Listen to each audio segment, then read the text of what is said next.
हेलो दोस्तों, welcome to AKD art channel.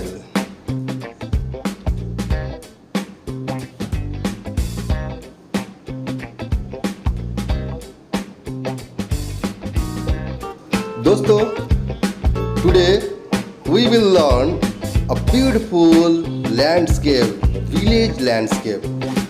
So आप लोग देख सकते हैं कि यहाँ पर कुछ घर है, एक औरत है, एक तालाब है और जिसमें बहुत सारा डक जो चल रहा है। तो इस ड्राइंग को बनाने के लिए हमने बहुत ही आसान तरीका इस्तेमाल किया है। इस टेक्निक जो आप लोग देख रहे हैं, ये टेक्निक आप लोग फॉलो करके आपका जो ड्राइंग का स्किल है वो बहुत अच्छी तरीके से उसको बढ़ा सकते हैं।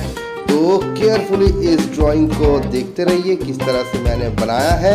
और हाँ, आप चैनल को सब्सक्राइब करना ना भूलें, लाइक और शेयर भी करिएगा, कमेंट तो ज़रूर करिएगा क्योंकि आपका कीमती कमेंट्स मुझे और भी हौसला देता है। तो चलिए देखते हैं किस तरह से इस ड्राइंग को बनाया है। ओके।